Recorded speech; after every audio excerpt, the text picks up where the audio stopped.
around what his game plan is going to be from now on. It will be the Syndra reroll. But yes, does not have a bow, and the second BFer is actually very low value outside of finding a second tier in this Syndra comp. No bow, no Nashers for now, but still a fairly good spot. Putting together the multi-strikers. Very strong set of components here as well. Has the QSS and the BT ready to go for casting when he finds it still. No casting on the board yet. Yeah, but he's going to be playing around that silver ticket, looking for those extra rerolls, I think, as you were saying earlier on.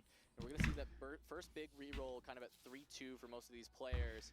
See if anybody else... Hey guys, sorry I'm a little late. I had a combination of some transportation issues and then some tech stuff, so it started basically like, what, 10 minutes later than I wanted to. What up, Gameblade? How you guys doing? How are you doing? I actually don't even have everything opened up. Give me a second here. Portal overall just very strong in the early game. These extra effects just add so much to your board. Not adding a summon like an Eldritch, for example, but definitely adding a lot of value, CJ. Chances to win. All right, let me get squared away here. Okay, so what are these guys doing? 3-2 gold augment, spin to win. Little buddy's balanced budget, kind of getting my bearings here. Oh, what's this? Support golem and stationary support? Amazing. Hey, another support golem. How many rocks are we gonna see? 2 rocks? 1 rock? 2 rock?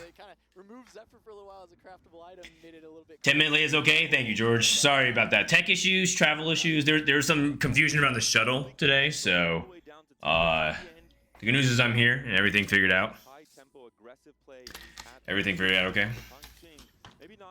Are these the decider matches? Yeah, these are the decider matches determine who goes to the quarterfinals. Then today we're gonna play the quarterfinals. The rest of Fnatic go home now. They're just at home. They're at the hotel solo queuing. Wage and Iverson and Dish Soap are just playing solo queue until their hands fall off. That's just the way TFT players process their emotions, you know. Like, do they go outside and talk to, socialize? No.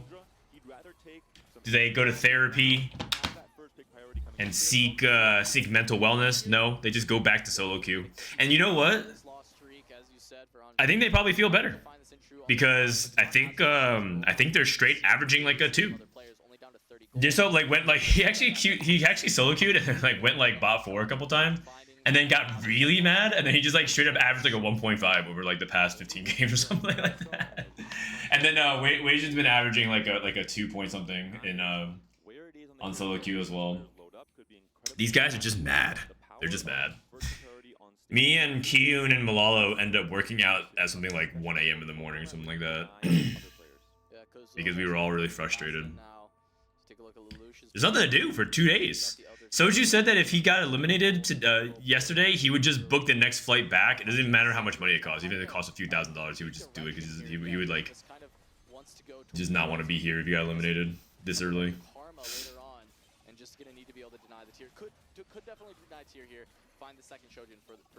All right, so this is Z10, the team that beat us, versus Weibo, the other team that beat us. Oh man. These guys are just literally standing on the bodies of the Fnatic team. What servers are they playing from? I think we're playing on the new Middle East servers. I think we're playing on the MENA servers.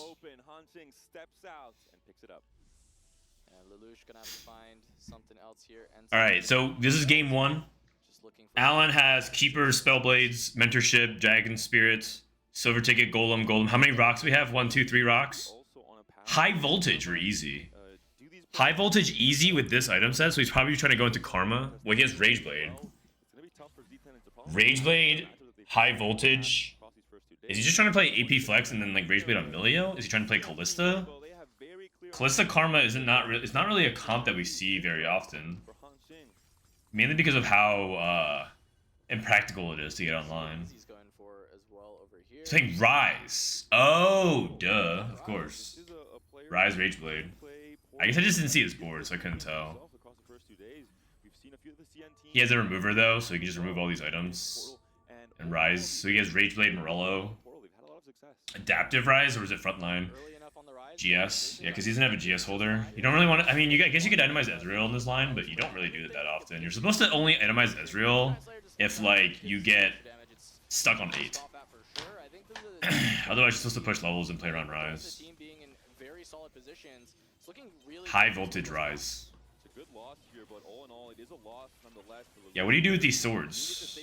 That's partially what made it confusing, because I saw he had a bunch of swords, but probably just has to convert it into like Shojin plus something else. Alright, we're gonna see Lelouch. Stim pack. Could this be enough to stabilize him? I mean, I'm pretty sure Fnatic's scores on Rise is really high. I feel like we actually played a lot of Rise games, and we did pretty well. I think we averaged like a 3.8 or something like that, 3.9. If the stage 4 roll down is not good, if it doesn't find one of Stim pack plus Raining Gold, so he procced his Stim pack, so he has a ton of items right now. He just looks like he's fast 8ing. He's 18 out of 48, so he wants to fast 8 and go for Karma. Rise seems fun to play. I think Rise is very fun to play, actually. If you guys love Disco Twisted Fate, Rise is supposed to be the modern successor of that. Set 10 Disco. Oh, man. What a fun comp.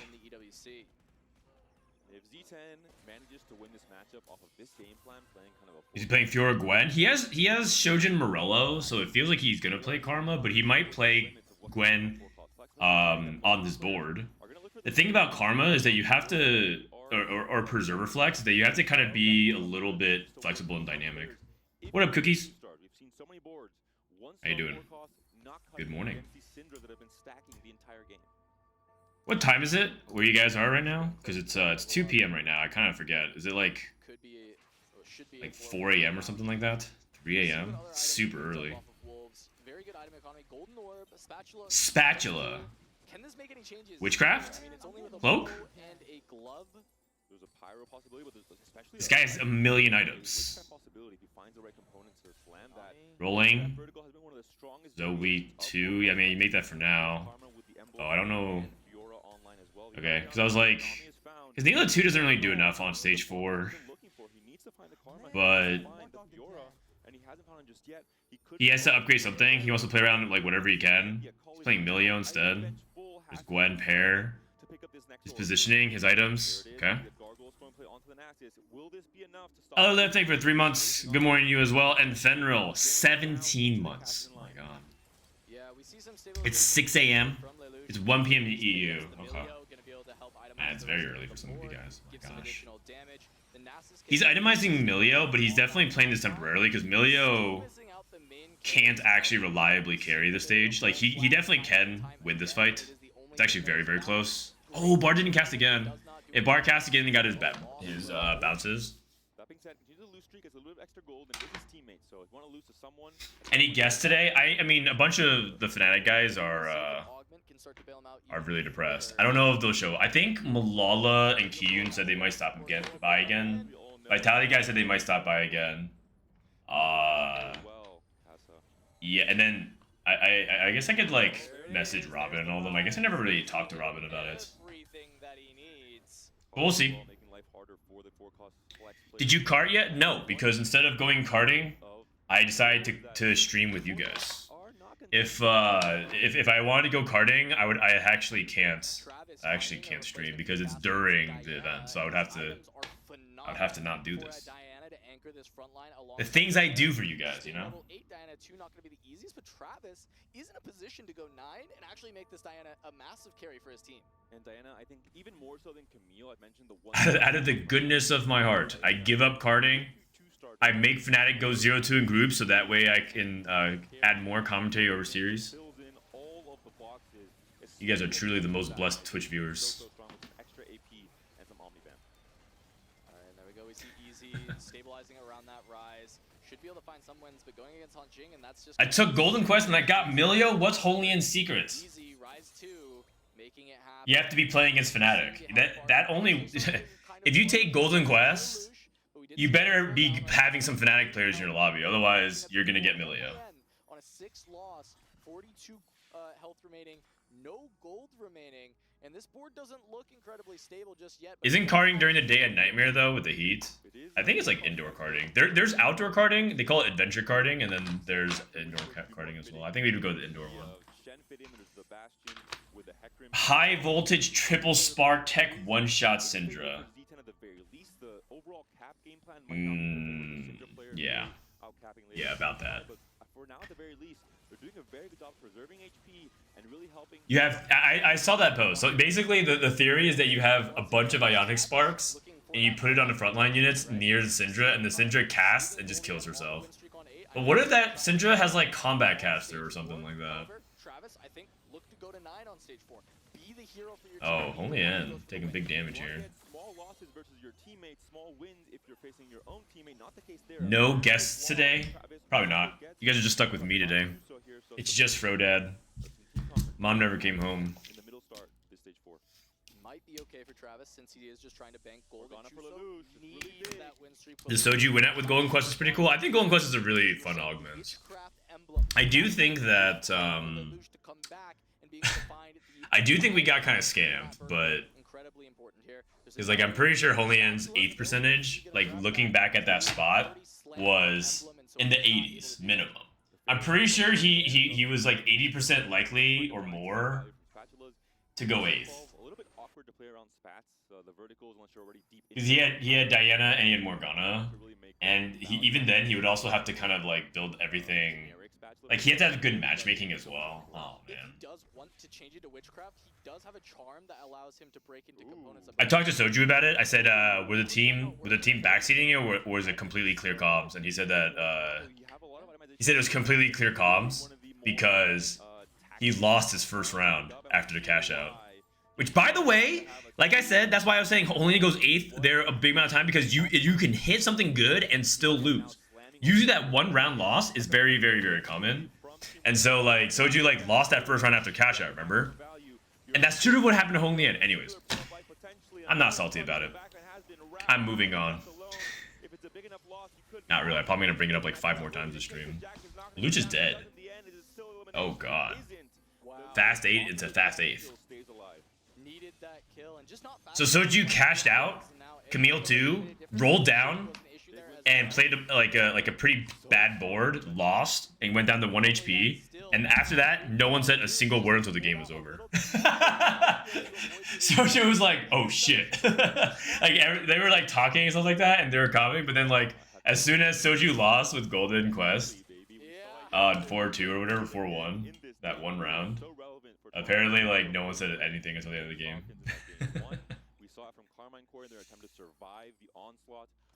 How's the EWC TFT tournament so far? It's alright. It's pretty good. Like obviously, like I'm still pretty sad about what happened to Fnatic. I'm pretty sure we got scammed, but that's competition. That's TFT. Like that's. I personally feel like maybe this is obviously a debatable point, and I'm completely biased. But I personally feel like we worked like we practiced the most of any team, and we worked like the hardest. Everyone worked hard. But like I really felt like the effort level was not only like very disciplined and regimented, and obviously like effective, but I also feel like they worked and prepped really, really hard. But that's not the only measurement of like who does well. Because like if the only measurement of like of TFT success was how much you practice and prep, then no one would play the game, or no one would rather play competition, because it's just pretty much an arms race to that. It is what it is. Who could I talk to about community resources? Can you explain a little bit more what you're looking for? Community resources. You need like a emotional support hotline. You can reach out to the Riot support hotline. Twitter.com/mortdog. Because apparently that's where people go for anything they have any problem with TFT or Riot ever.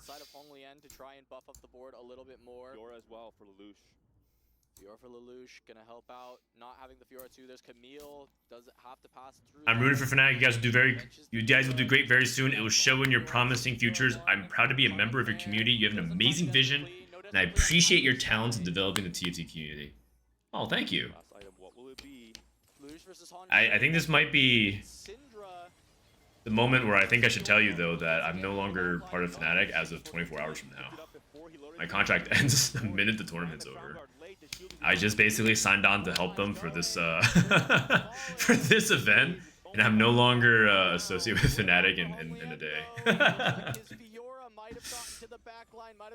But I appreciate the support. No, we put together a good roster. It was a good project. And I mean, it doesn't take away from the fact that I'm proud of the guys. And we put in so much effort. Like, I mean, I could show you like all the stuff. We had tech binders. We had schedules. I did, you know, I did boot camp reports. I tracked all our stats and everything like that. We did all the research. We did all the prep. We like made sure we went over everything. We have all our checklist of like what we go over every game and everything like that. It's like, it's just, I don't know. It's okay. At level 9 and it just not work out. You know what I said? You know what I said? I said this team in Fnatic will be looked back in history, kind of like the way people look back at the Thunder. Oh, Holian's dead, right? There's Syndra 2 on the other side. Actually, I think that the front line's cracking too fast. It's also only Karma 1. It's close though. Oh, never mind. Did I say it was close? Syndra. Alright. Actually, Holian went 7. That's pretty good. Because Lelouch also went 8. So the fast 8 players went 7-8, and Holian outplaced Lelouch. That's good. I was saying that this Fnatic team will be looked back in TFT history as, in my opinion, kind of like the Thunder. It'll be like, oh, do you remember when Russell Westbrook and Kevin Durant and James Harden all played on the same team? Wouldn't that be so insane if they had stayed together?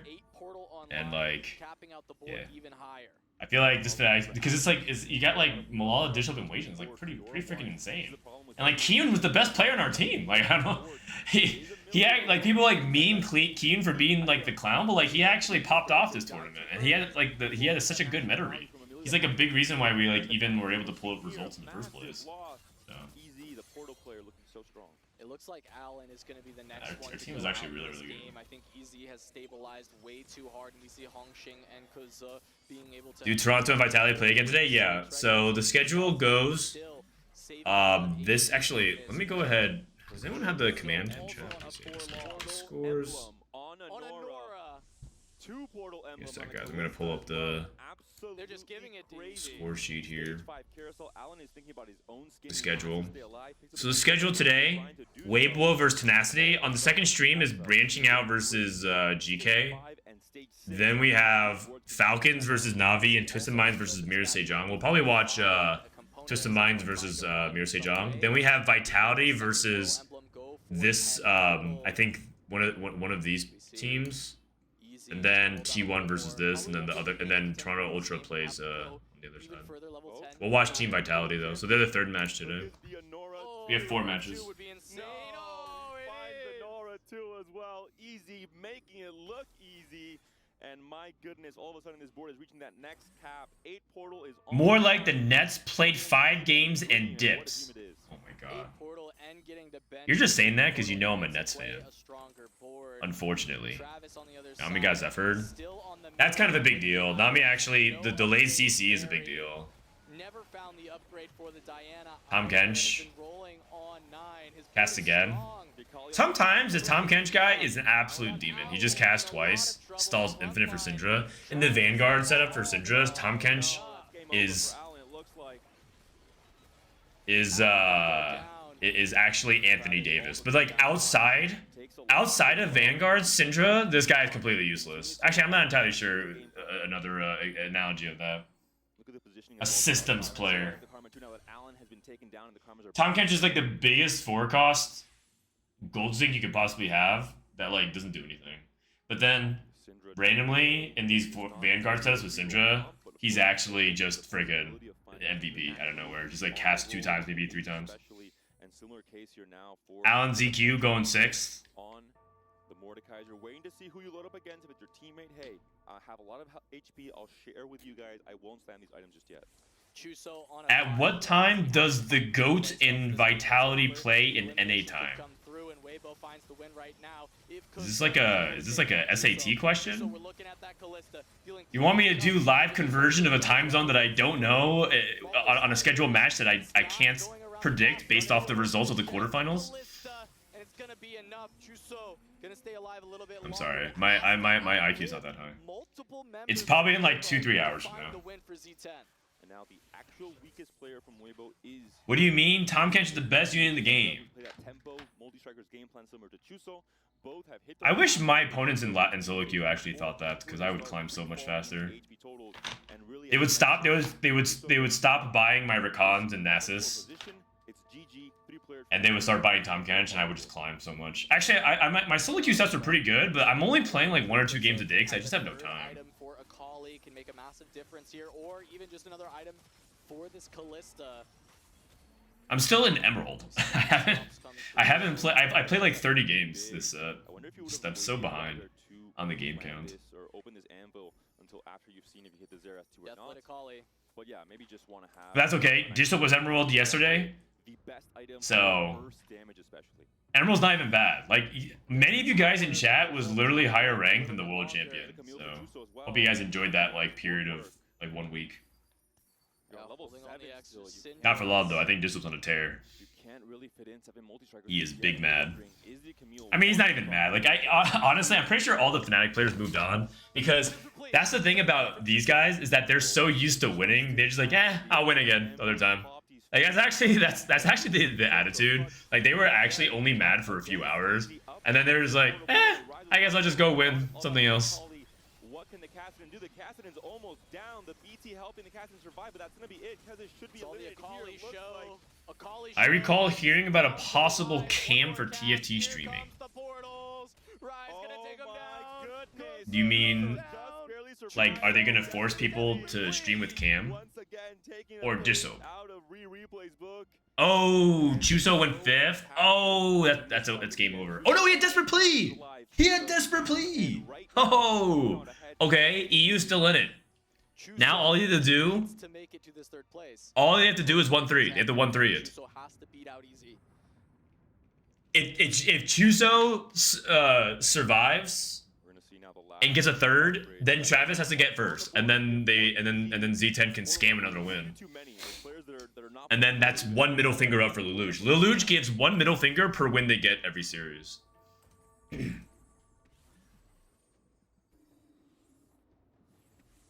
Going into this fight, Chuso against Easy. This is to make the dreams alive. Oh wait, this is it. Oh my god. Chuso versus Easy. That's Nora 2. Blue buff? That's not a good item. That's not a good item. Oh no, he's completely outmatched. You can't beat Nora 2. Sag. I mean, I kind of want Alan's team to do well. Like, I think that they are pretty big underdogs in this match.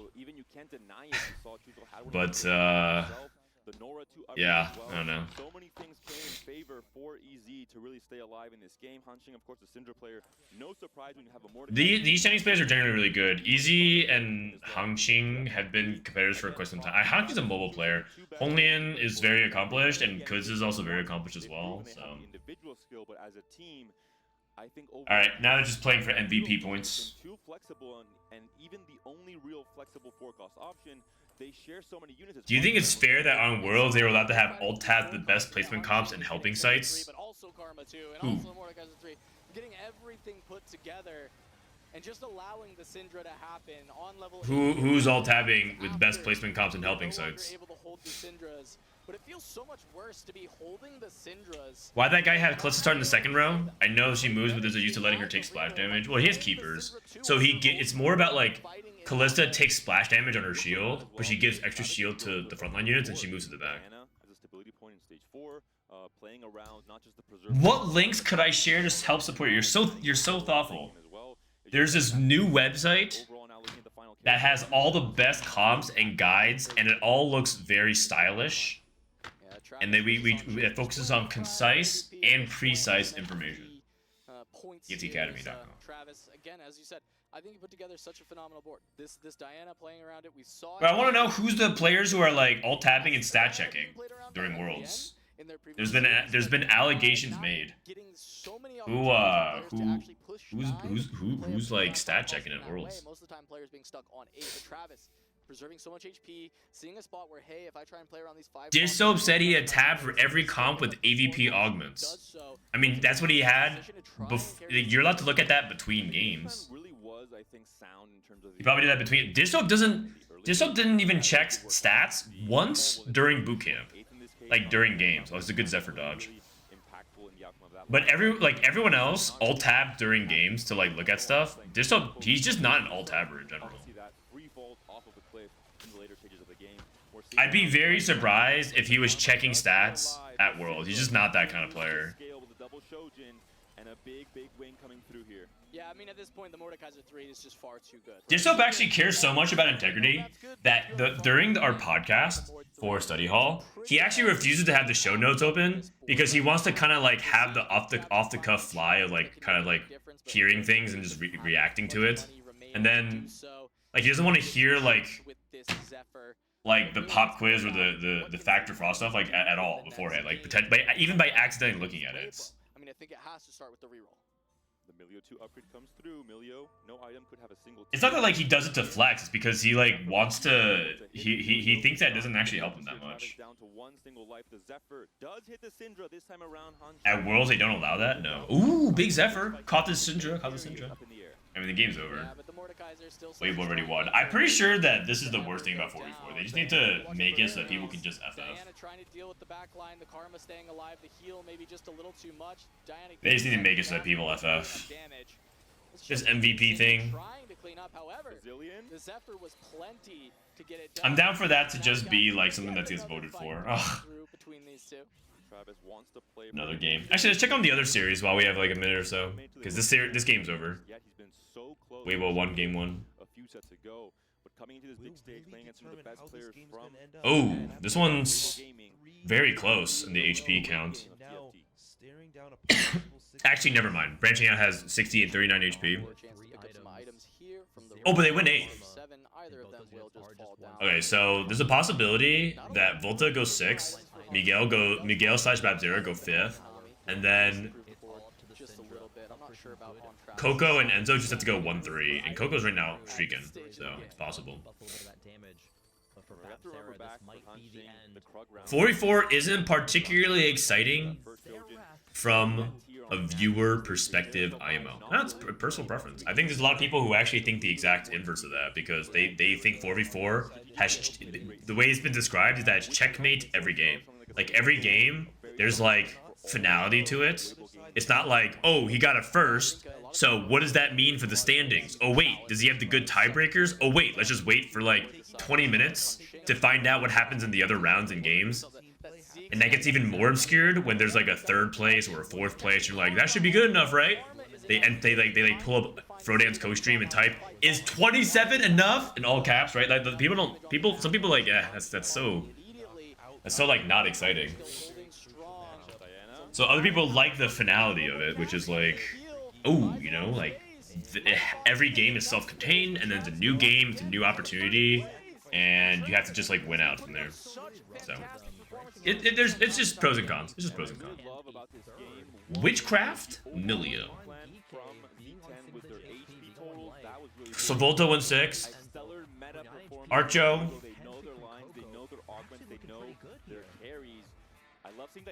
Dude, Brazil is all at 1 life. They need to win every game and get Desperate Plea. They need to win every fight, and then they have to Desperate Plea against each other, because they can't even afford to stack 1 round. And they have the chance. Yeah, and even though the game ended and you kind of had to sit there and wait for, you know, this to end and us to get out of the game with Weibo already. Oh, Milio got a bunch of gold. Oh, Archo is dead Joe. And Babzera lost. That is it. Okay, EU wins. Just kind of one placement away from getting it done.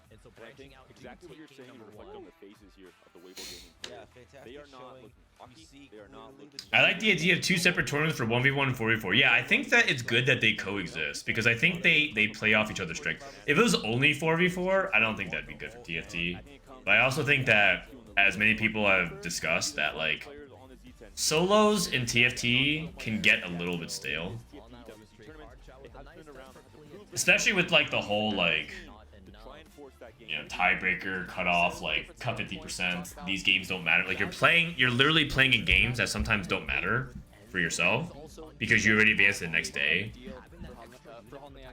You know, if it's 28 points to advance and you're at 30 and there's no bonus points or something like that, you're playing for your tournament tiebreaker, but like it's just really low stakes for you. That kind of dynamic is a tricky solve in TFT. Is Fnatic eliminated, or can they come back? They're eliminated. You guys can stop taking Fnatic. You guys can, we release you into the wild. Thank you for cheering for us. Oh, it's actually so sad, man. Oh, it's actually so sad. Oh. Why isn't Double Up a competitive format? Because people who want to play Chunk's Treasure and Fortune's Favor, but they want to play it with a friend, play Double Up. The format has been completely gentrified by 4 fun casual players. They view it as like the way that they can like hit the crazy like 3-star 4 cost and power funnel and get like a crazy power spike. There's 2 kinds of Double Up players. The people that want it to be like this intricate, dynamic team experience in TFT, or people who just want to play with like their girlfriend, boyfriend, their partner, whoever, and have a good like a casual time / like chase all the 3-star 4 costs. Karma 1 for 8 Witchcraft here. Did win last round, which is good for their chances here in this game, but again, does not quite matter. We know branching out has taken the team win. Onto the back. The new format is going to make final lobby regionals so boring to watch. Disco said on Twitter how 7 out of 8 people guarantee is not the norm, but I'm pretty sure 6 out of 8 people is going to guarantee is going to be a norm for every final lobby. Yep, I agree. I personally don't like that. I think that Riot needs to start. Oh yeah, look at that. I feel like Riot needs to take bigger risks of not going with the established formula. It's weird because okay, let me put it this way. They are very conservative about certain things that's been around for a long time, and then they're also like they also do big sweeping changes like combining regions and taking away seeds in like one fell swoop. So like they either have way too sensitive brakes or way too heavy of a foot on the accelerators, like one or the other. And so there's major whiplash. They're like basically moving like on the things that they need to move aggressively on, like making better changes for like the health of the player ecosystem, like, you know, things like such as making it so that players can qualify and accommodate schedules like the weekend, like they make people play during the weekdays and things like that, or combining the regions. Like they're so aggressive with these changes, or they move so slow, like it's 12 sets in and we still don't have players who have webcams for like the high stakes events. They actually don't even have them stream anymore. It's optional to stream. It's like we're actually actively moving backwards. Hey, look guys, Kog'Maw won a lobby. Look at that. I think that might literally be the first time Kog'Maw won a lobby. Well played, well played. I mean, I think you guys can agree that like having this element and dynamic of like seeing the players and the teams makes it more compelling and like it just makes it more interesting, more fun. And we won't get the same level of production if people just turn on their cams, but it adds like so much. that was already played by Easy in the first days of this tournament. We got to see, you know, the Syndra game. Are the stats fixed now for Kog'Maw? Probably not. I mean, if anybody missed it, I'm a big Kog'Maw hater, but that's because Kog'Maw's job in 4v4 is actually to just go 6. Like 5.8 is like exactly the stat line I would expect from Kog'Maw. That comp is like specifically made so that it can buffer your HP, and you have to do something on stage 3. Not everyone can just like greed for a fast 8. Someone has to do something on stage 3 and protect that HP lead. The analogy that we're making is that you're the entry fragger. If you play Valorant or Counter-Strike, you basically have to you're basically the person that gets in there for like the first level of aggression, push a lot of people's HP, and then like just bleed out into like a 6th. He can really rise up and become the hero that I think Z10 needs. See the faces, consternation, focus. Overall, they know they're. Thank you, Vower. And they know that this is their elimination, not the series. There's not even a Kog'Maw on the board. True. How sad is that? The one time Kog'Maw claims victory, he's not even there for the team. Quite poetic, actually. In EMEA, it was actually forced, as far as I know, to turn your cams on. Right? Like it's not that hard. It's not that hard. It's actually just like 2 paragraphs in the rules. It's not that hard. Oh, mute the other stream. Sorry. My bad. How long was that going for? You guys were just listening to 2 streams at the same time while listening to me talk? I mean, it's pretty soft in the background, right? So some people probably didn't notice it. This is their hardest challenge right now. But as you mentioned, these 3 players have very strong personalities: Lelouch, Travis, and Allen. Lelouch especially off of a mistake. Congrats, baby. Thank you so much. You guys are so nice. That item component in time where it loaded up to his bench, missing out on the Crown Guard. The admins are reasonable as well. If you have a genuine reason to not have a cam, they will allow. Yeah, like exceptions could be made, but we need to have a new norm established. Right now, the norm is no cam, no stream, and then also people are like scrimming on TR. There's just no, like everyone's just hiding, and there's just a dearth of actual engaging content. And you know what the silly thing is? It technically benefits me. Like if these players stream with cam, that means that there's there's like more interesting things. Or rather, it's the inverse. There's less interesting things going on, so you guys watch my stream for coverage and content, like for that. But it's like it's actually like harming me to advocate this technically on a personal level, but like I personally want it. Who won game 1? Weibo won game 1. This time around, be able to make it as deep as it can. And they know their game plans. We saw Weibo. Weibo is China Twitter. You know, saying that CN is the best region coming into this in the round table that we saw from Clement. China Twitter. Countdown before the show started today. Overall, people usually post on their Weibo and stuff like that. You know, seemed very confident in the interview. I think you need. Where can I see the current scores? There is a command in chat, exclamation point scores. We are the best. Let's prove it. Let's dominate. But what can we do against that? What is the point that we were making? Oh, that Riot should make streaming with cams mandatory. And just like streaming mandatory and streaming with cams mandatory for the finals of things like regionals? Absolutely. Or even just regionals in general? It's 24 players. Like surely you can find a way to regulate that. If it's like we don't want it to be for trials, that makes entirely a lot of sense. There's 500 players in the trials. There's just no way you're gonna be able to regulate all that.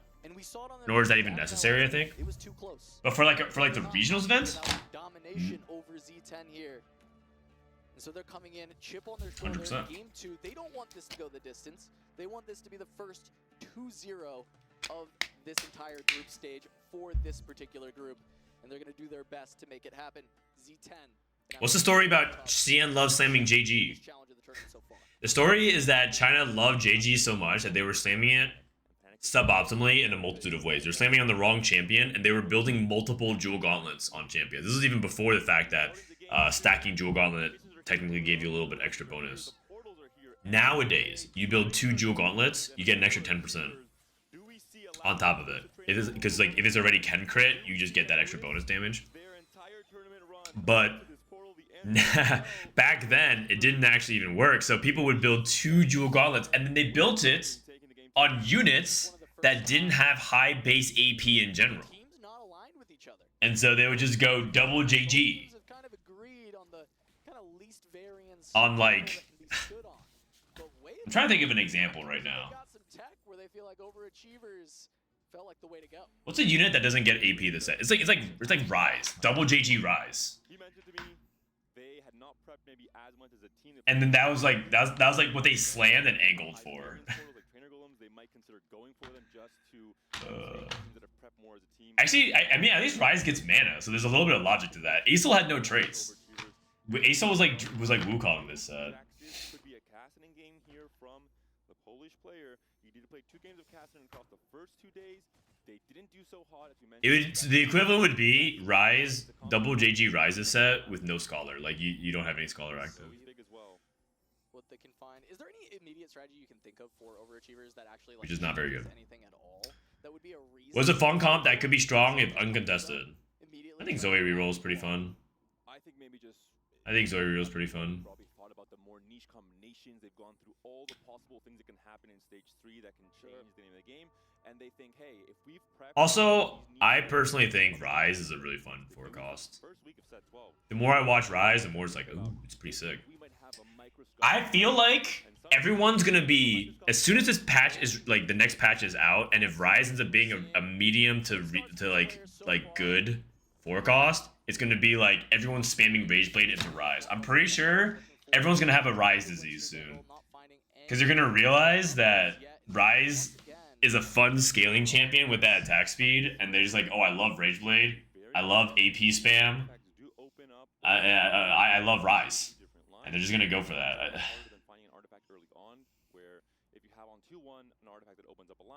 And like you're gonna be like on Portal Line looking for like 1 copy of Rise. You have the most Giga Juice portal of all time. Okay, actually Giga Portal is literally a 10 portal. You have like the best portal spot ever with like a portal +1, and then you just look around and there's 9 Rises out of the pool. And like the other person doesn't even want, they're not even looking for Rise. They were trying to play Callista. They like try to play Callista, and they're like, oh shit, this is another Rageblade user. I'm Rise? Doesn't provide enough value. You lose out in the combat augments. You end up falling off too hard late game. But in this case, we see that reroll being kind of the. Our Syndra comp's still pretty strong? Yeah. For about 3 more days. 3 or 4 more days. Get your free LP while you can. Especially when you're racing a lot of the rest of the lobby to get there. Sounds way better than Syndra? Yeah. Yeah. I mean, I'm ready to declare it. This is definitely one of the worst metas we've had in modern TFT. It's easily in the bottom 5. I don't know if it's in terms of diversity and like, I mean, honestly, it's just not that fun. But when I say the modern era, I mean from like set 6 onward. Since augments. There's obviously worse metas from like set 1 to 5 by like a margin, but this is like pretty bad. It didn't start off that bad though. It started off like pretty decent actually. Hence the infamous Bryce tweet. All right, we have a moment here. Listen, man, we're all for the W Glaze, right? We also have to go for the W Flame sometimes. Where's this esports guy hosted? Oh wait, what? Oh, this is when you visit Twitter, they just pull up their like biggest tweets. Oh wait, Bryce tweeted to Keemstar? Bro, this guy was W glazing back in 2019. Name another esport and I'll tell you why CS is objectively better to watch. Anyways, Bryce tweeted like this is like one of the most balanced patches of all, like launch patches like of all time or something like that. And like he tweeted that right as the meta started to heavily shift towards Syndra, and it was like it was just unfortunate, man. What a tweet. What a tweet. Oh wait, Murray has this. Can we stop and reflect on how absurdly balanced set 12 is on launch? Big props to the GAT and live balance team. I don't know everyone to tag them, but shout out to at Inigo and at ChalkyTFT. It's not easy to get it right without live server play, but they hit it out of the park. You know what? Listen, man. to I have to add this as a command. What's the name of this command? Set 12 launch. in this lobby, so we'll have to keep eyes there, especially with that. How about add calm, stop, and reflect? Oh wait. Deny that from your opponent can be so good. Stop and reflect. And the fact that he's found the Syndra, this is phenomenal. There we go. Units that you reroll and now you're getting it for free. I mean, listen, those are Hall of Fame quotes. Those are Hall of Fame quotes. All right, here we go. Going into a fight, Travis having the gargoyles, trying to keep the win streak here, and also finding enough time to get the early Syndra Oh stats. man, It's good why times, it's good so times. good to find it on stage 2, get the stacks. Listen, man, no one bats 1,000. When you finally roll Bryce is usually on the money win streak again, very often, but yeah, every now and then. You gotta respect it, man. This guy has a huge upward swing. This guy ain't swinging for singles. This guy swings for the fences every single time. He's got that launch angle. If I don't know if you guys follow baseball, but this guy is basically Giancarlo Stanton. He swings trying to murder the ball every single time he tweets. Look at Hanxing here. But my God. Risky moves, trying to make a lot of extra money. A lot of times players, when you take this, you want to What are the games looking like today? you kind of play with a little bit more. We got the Vitality match in the 3rd game, and I think we had the Toronto Ultra match in the 4th game. So this is the 1st game. This is the first round, even with 2nd game will probably follow Twisted Minds, because they're the most famous Chinese team, I think. Just a bow plus the fairy item. Like Falcons is the best Chinese team, but I think Twisted Minds is the most famous Chinese team. We got a Kassadin. Risky moves. Risky moves is a really important augment in 4v4 because it gives you team carousel prio. But the thing about risky moves is that HP matters like a lot. So you're only supposed to take risky moves in certain dynamics of 4v4. The main one is you want to make sure that other people on your team aren't trying to lose streak. At least more than one person, because then there's 3 of you kind of like fighting for that when you don't need that to happen, and you rather have the HP. Risky moves is much better when it's like other people on your team want to play for win streak, and then you kind of like lower yourself to like help get some carousel prio, and you also have a reasonable setup yourself. So it's a little bit of a situational pick, but it can be very, very good in 4v4.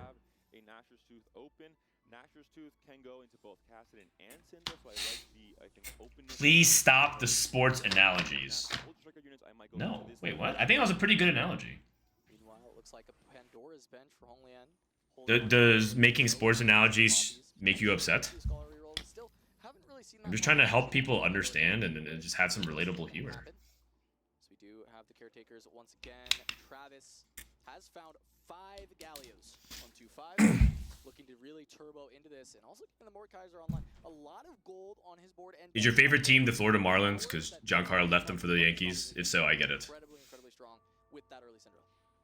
Does Travis value the win streak? Does he want to slam an Ionic Spark and kind of lose one of those potential BIS components for the Syndra? Shuso seems to be locked into Syndra as well, so obviously not all players on DT can play for the Syndra. He does slam the Spark. Travis got Galio off caretakers. It's not that good.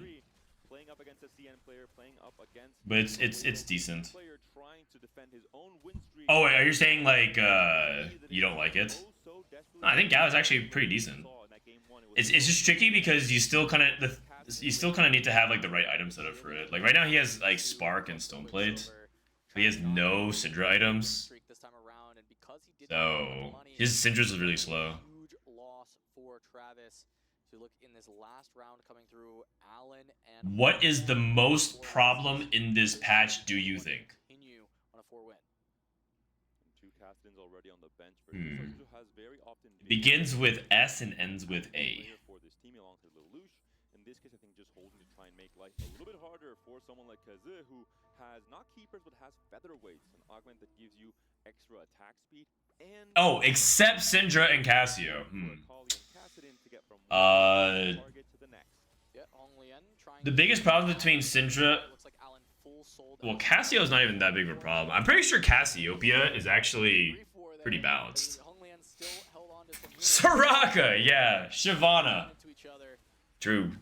Here we look at Easy, gonna be just carrying a Hui for the early stages. I do, man. Sugar Crab is busted. I mean, the biggest problem with this patch is that Olaf, Varus, Rise is a little bit underpowered, but I'm starting to think Rise is actually okay, like, / decent. I actually have a belief that we also itemize Rise incorrectly as well. Like, I'm pretty sure you're never supposed to put Shojin on Rise. But I'm not entirely, I'm not 100% on that. But I feel like, not that people like, I think a lot of people actually know that. But like, more specifically, I think you'd rather put Nashers than Shojin on Rise, for example. But like, people would rather, like, if they would choose either of them, they would rather choose Shojin. So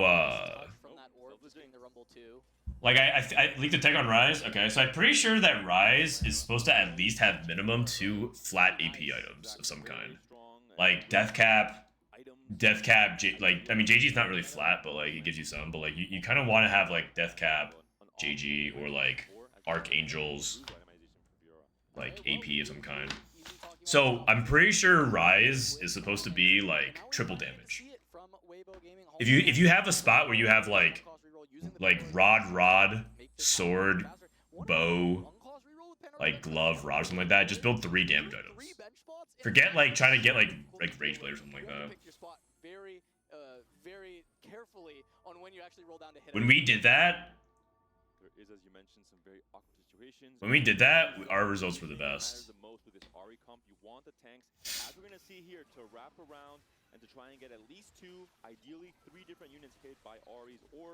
You don't even itemize cast now because all the Rage Blades goes on Syndra said. Yeah, I know, right? Remember when I was doing like anger issues on PvE with Syndra and Cass, and I was like, well, Cassio obviously wants a Rage Blade, but Rage Blade Syndra is obviously not even that bad. You get the red. I was actually saying that as it was happening on PvE, like not even really like truly understanding what I was saying. Like, I obviously had the read and the tech, but I didn't even like realize that I did, if that made sense. It's so funny when you're right, but you don't even know how right you are at that point. I was like so wrong on how right I was. What an interesting experience.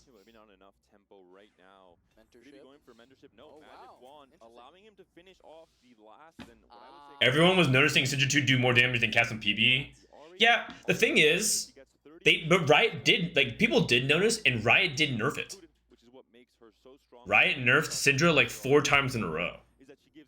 What they don't want is makes like Syndra unplayable. But here we are. Ooh, 2 tanky Syndra. This is another augment we experiment with around, and our conclusion was this augment is bait. Actually, it's not true. It's actually a really good setup, but you aren't stable when you think you are. But in solo queue, it actually can be quite good. So if you want to play this 2 tanky Syndra setup, it's actually much better in solo queue than it is for 4v4. I actually think Alan might be in a really bad spot. There's a right now I'm looking at it. Unless he stabilizes and hits really soon, I think Alan has a really high chance of going 8th, which would be quite sad. It's just too slow. It's just too slow in 4v4. You kind of like the reason that like the 2 tanky isn't stable until you get to like one of your front lines being 3-star, and it's just like it's just not good enough in my opinion. But maybe I'm wrong, and maybe like listen, Alan rank 1 EU West. If there's a guy that kind of understands how to max some of these like more obscure like crazy augment combo stuff, I would think he would do it. But like his spot does not look good to me.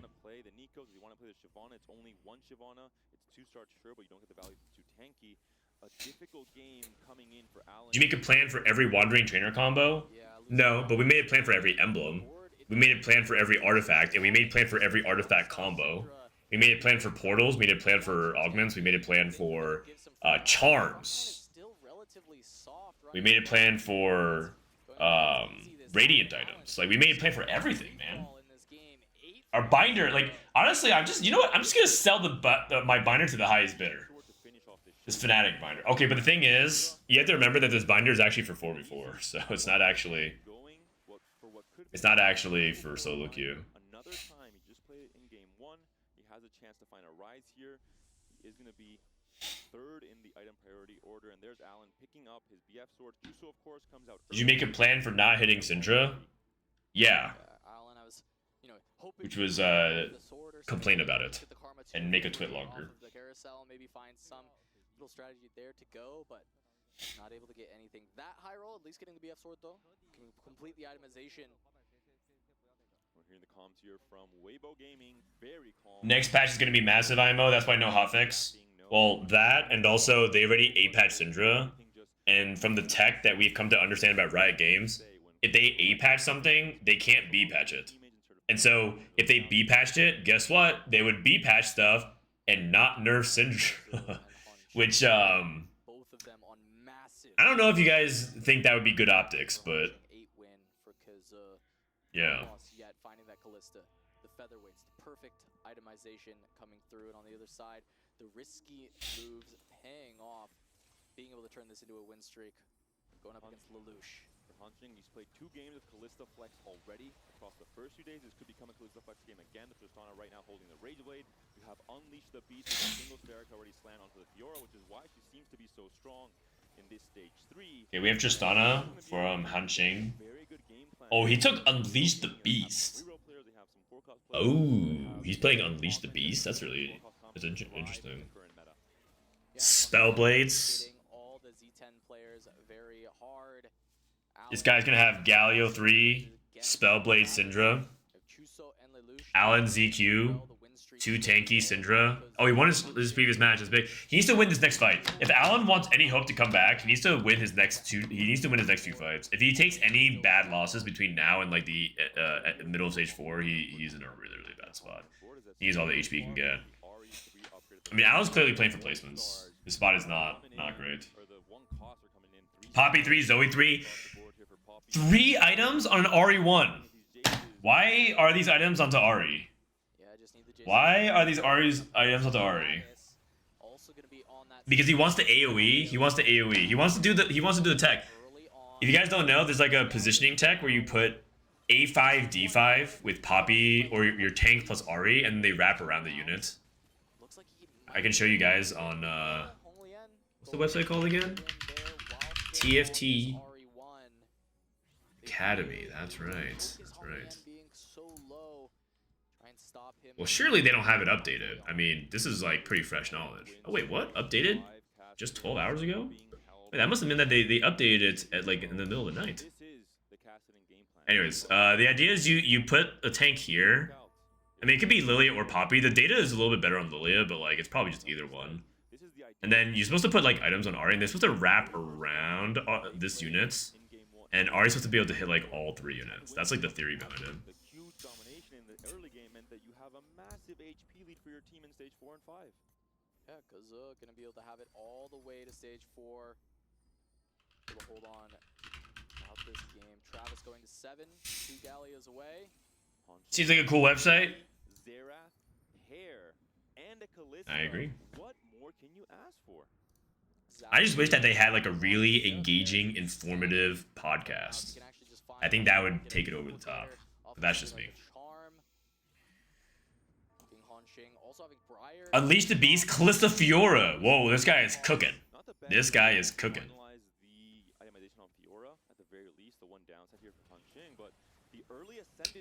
Like Callista is played with Fiora really often, so it's not like super revolutionary tech. It's actually the most common duo with Callista these days because it is really easy to link it to the Preserver frontline, and also you're playing double AD. Like playing Callista with another AP unit kind of has you like do you build Shred and Sunder. But the Unleash the Beast like into it is not that common of a line. That's what makes it interesting.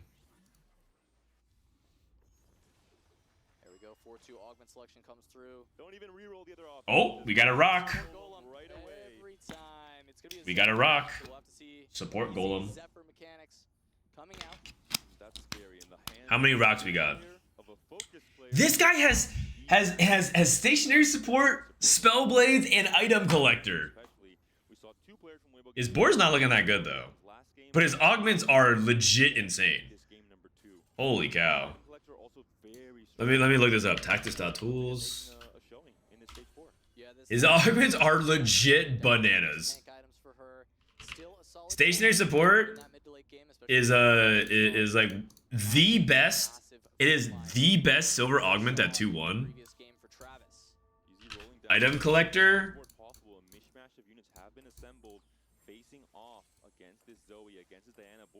is top 3 augments in like the mid stages of the game, and like I mean, and then like Spellblades.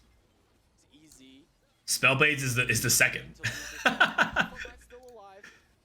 He literally has the second and third best augments, at least in the data. So like this guy's augments are legit illegal. He actually has all like S tier augments. That's so crazy.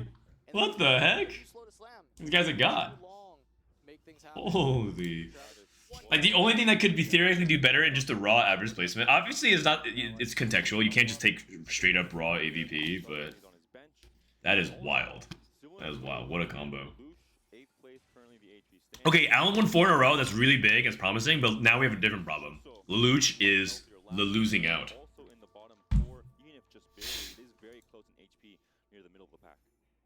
So Allen turned his game around, like the beast that he is, but Lelouch is not in a good spot. That's not good. There's little buddies, and maybe that's the way to do so, right? Get the carries in your 4 and 5 costs instead. But he's facing a teammate. It's gonna be Chuso, who now has a double Rage Blade, Shojin, Syndra. Ideally, you want just Chuso, Travis. Wait. I think 3 players from Z10 are Syndra. Chuso, Syndra, Travis, Syndra, and I think Allen is Shapeshifter Syndra. Oh no. And they're 6, 7, 8. Oh man. They're 6, 7, 8. That is not good. Oh man.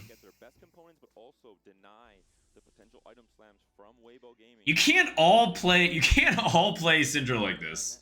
Like, yeah, Syndra's the best in the game, best carrying the game by a mile, and it might be like the most degenerate meta we've had, definitely since 9.5, but you could argue that it might be one of the most degenerate metas we've had since augments started.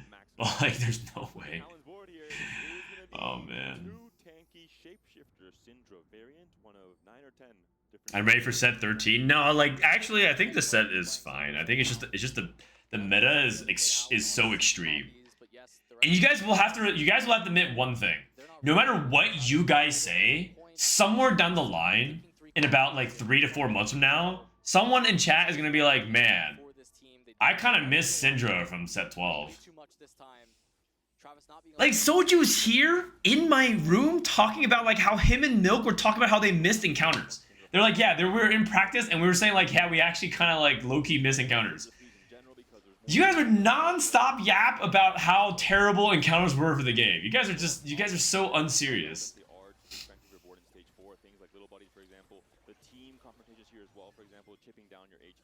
No matter what you guys say, at least this meta is really memorable. I know you guys too well. You're gonna be like, man, honestly, bring back Syndras from set 12. That like remember because you guys are gonna play another meta with like Ahri. Imagine the future set. The 2 costs are like Ahri this set. Everyone thinks this set's Ahri is like so lame compared to previous Ahris, right? Like who thinks? Raise your hand if you think this set's Ahri is hype and like a fun carry to play. Not really. Like she's like the worst Ahri they've ever made, and that's intentional, I think, because of like a lot of different things. But in the future, if there's not like if 2 costs suck, inevitably they'll be like, man, it just like is so bad. Like 2 costs are so bad. Remember when like Syndra was good? Maybe you know what? Bring back when make 2 costs great again. I see the future in this. Like everyone's gonna say that. Chuso lost again. Chuso is going 8th. I feel like Z10 players are just taking turns.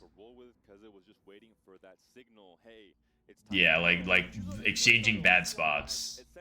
Although Henching did end up losing a lot. He played Risky moves lose streak into a fast 8 into Callista Fiora, which is very, very risky. I'm pretty sure lose streak Callista is like a very first or 8th line. It's not even first or 8th. It's like 3rd or 8th because you just lose to the 2 Syndra boards. Unless you like hit everything. And they're just sitting on the bench. He's not even playing Damn. with the stage 4 augment. Full loss streak here.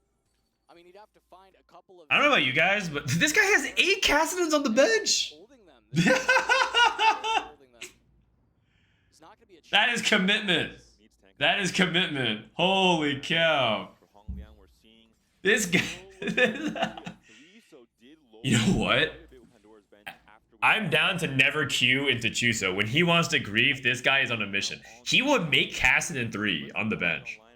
Oh my god. He sold 1 Cassidon.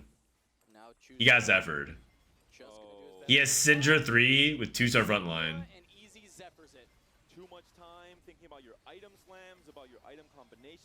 I can't comment too much other than the fact that I don't think Chuso is living for much longer, and I don't think Z10 is winning this series.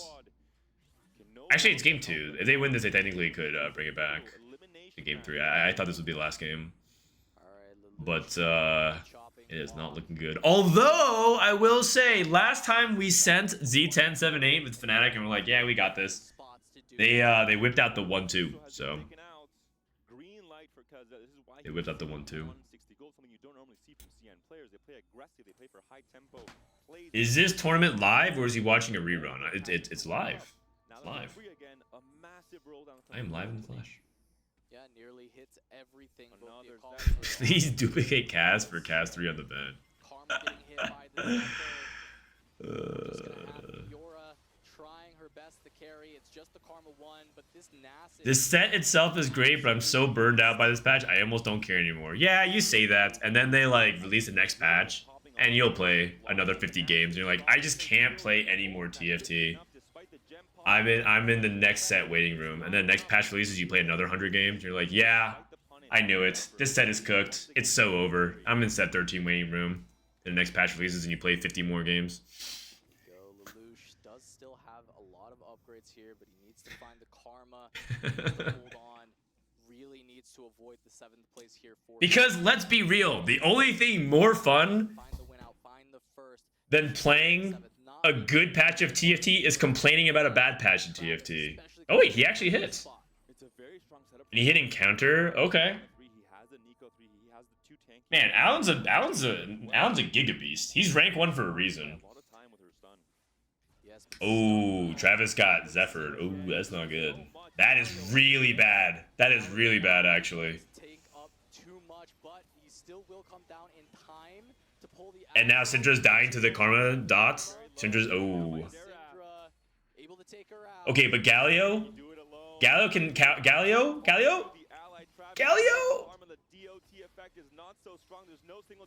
Oh my god! Oh, that's the gut punch. That was a gut punch. Because Allen was actually doing it. Allen was making the miracle run. It wouldn't surprise me if Allen's actually like the best individual player here at the tournament. Because this dude literally Z10 strat was scrim literally 1 time and then solo queue and climb as high as they can to secure snapshot. And then Allen ZQ got rank 1, and then in the stairwell leading up to their first match, Allen just tells them what augments to pick and what. They literally would open tactics.tools, and Allen just be like, okay, pick this augment. Okay, this augment shit. Okay, this augment's giga broken. Okay, skip this augment. Like, that's literally their strat. It would not surprise me if Allen was actually the best individual player in this tournament. Because this guy just knows everything.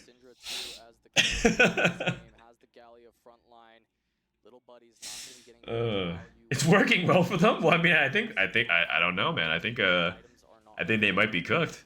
Travis has to hold on for the team. Lelouch has to hold on, but he never finds. I'm pretty sure they're guaranteed out. Unless desperate plea or something crazy happens. Also, Alan's a Legends of Runeterra champion. I mean, Alan's a legit genius strategy gamer. I'm pretty sure Alan is legit a genius strategy gamer, but you don't win team tournaments by yourself. Oh, Lelouch, that's a clutch win. Oh no, Travis is dead. Okay, so Lelouch has to get 4th.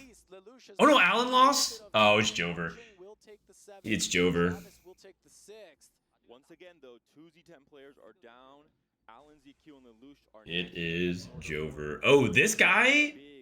Honglian ended up just going no item Zoe 3. Holy, this guy actually went straight up Ari reroll. It's not even Zoe reroll. Primary Ari? The necessary placements for Z10 once again. This time around, Lelouch and Alan. He sold Zoe? No, he has Zoe 3 right here. It's just... In the previous game, it was Travis and Chuso in this spot, but neither Lelouch nor Alan spots. Okay. This is a last chance here for Lelouch. He has to win here. Alan has to win. Oh, easy. Looks like I think he beat Alan. And Lelouch also lost. Oh, Dedge. And that's it. It is cooked. Weibo advances from the group. Dude, our group was so hard. If it like Fnatic is okay, Fnatic is not the weakest team in this group, but we went last. And Weibo is actually very Weibo is good. T1 is obviously very good. By the way, I found out that T1 taught a bunch of other teams the strats. Tournament Ultra ripped strats from T1, and Vitality ripped strats from T1 as well. And if we were able to scrim against T1, we would also probably rip their strats too. If we knew that they were that good. Maybe there's something about it. T1 is just these Korean teams. Even if they're bad in the solos, they just understand the team game so well. They understand the team game so well. So we not only low rolled by being in the hardest group, we also couldn't scrim against a team that had the strats because T1 was willing to scrim anyone that asked them, and we couldn't rip the strats. So we just it was one thing to have the group of death, but then to have the group of death with someone that we couldn't scrim with that actually had the tech. Unlucky. Bintam's revenge. As he smiles politely and tells me how big of a fan he is of me. Oh my god. This guy is actually the arch villain of TFT. Truly. You know in those DC comic or Marvel movies where the hero and the villain both have secret identities, but they have to pretend to be cordial in public because they can't make a public disturbance. That's how I felt when Bintam was walking over me and being so polite and courteous.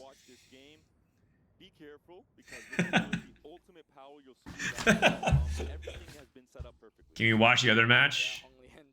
Sounds good. Let's do that. Good point. Oh, let me mute the other stream.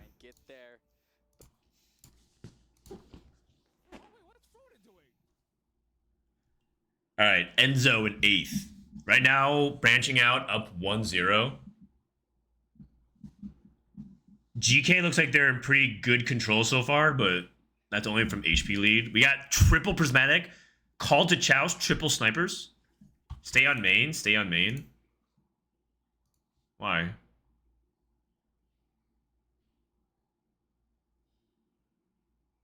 Trust me. Okay. Hold on one sec. Let me mute the stream real quick. Oh, he hit Rise 3. Oh. Cool. Good stuff. Oh, he polymorphs into the Morgana 3. All right, well played. Well played. Holy, that's all right. Now that's content. You know, Honglian is actually called the soju of China because he's like a competitive player, but he has a popular stream following and he's kind of for fun most of the time. Oh shit! Look at those bats. What a way to win it! What a way to prove your dominance. You've lost and you. But I'm down to start calling soju the Honglian of NA. All right. Anyways, back over to the other Okay, who's dead? Who's dead? Babzer's dead? Potibel's dead? It's a 7-8. It's a 7-8. GK and Firm control. So now Coco and Volta at the 1-2.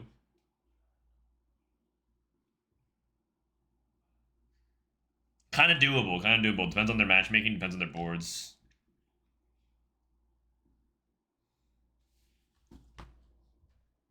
Still loses to Syndra too. Man, you really are burned out. My God.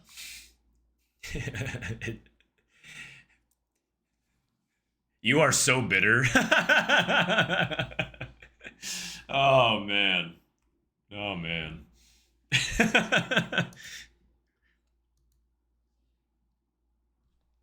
Was Honglian or Hangxin the guy that went scoreboard scrapper at Golden Quest? It was Honglian. And that's what I'm saying, man. Like, this guy's the soju of CN.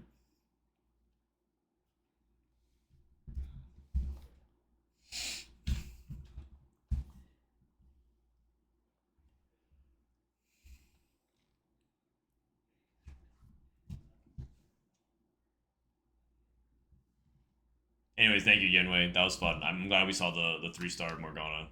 Fun stuff. Dude, if that is like the way Worlds is won, I'm down for something like wild. Like, what if Worlds is like someone polymorphs into a 3-star 5 cost, and then one other guy gets Desperate Plea, and then he polymorphs his 4 cost 3-star into a 5 cost 3-star 1v1. That would be a set 12 moment. That's it. GG. All right. It's tied 1-1. 80. Thank you for the 9 months. Thanks so much. Are most of the FNC guys heading back now? No, because our flights are on Monday. Because, you know, we didn't schedule a flight. How dare you? You think we schedule flights to leave 3 days into a tournament?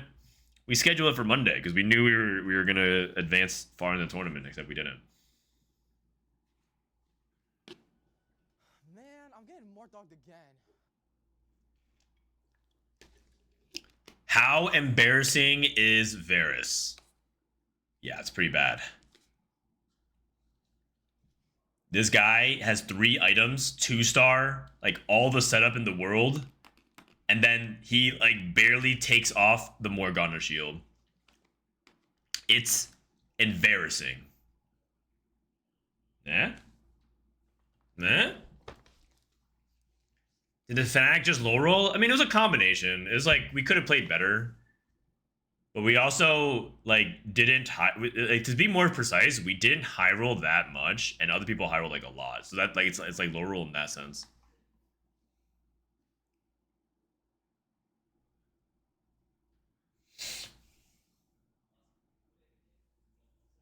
Interesting positioning from like the way he's like setting up his Swains and stuff like that. Also, I don't know how this ended up happening. Maybe he was originally chasing Nico as a tank and then just hit Swain 3.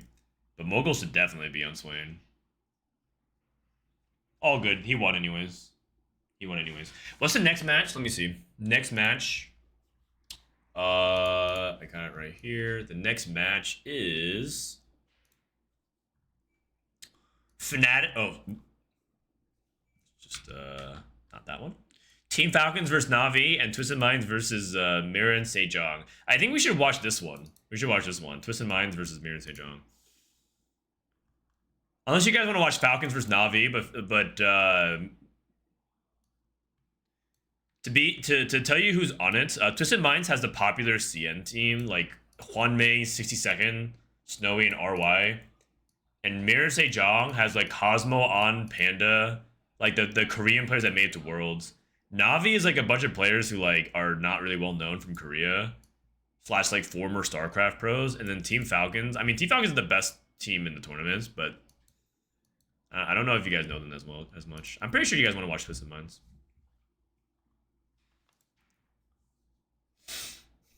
What's Biz Karma with Jewel? Blue Buff and Morello? If you don't have Morello... Actually, I'm pretty sure Red buff is better than Morello, but it's just hard to get bows. 2 bows in this economy?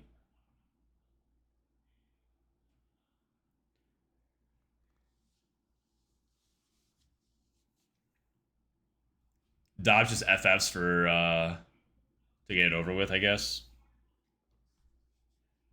How many NA teams are still in? 2. Only 1 NA team is out. 2 NA teams are still in.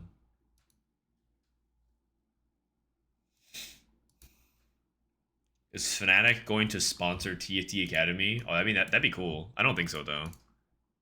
My contract with Fnatic runs out in 24 hours. So I'm wearing this shirt on my chest in honor of that. I don't think Fnatic's gonna like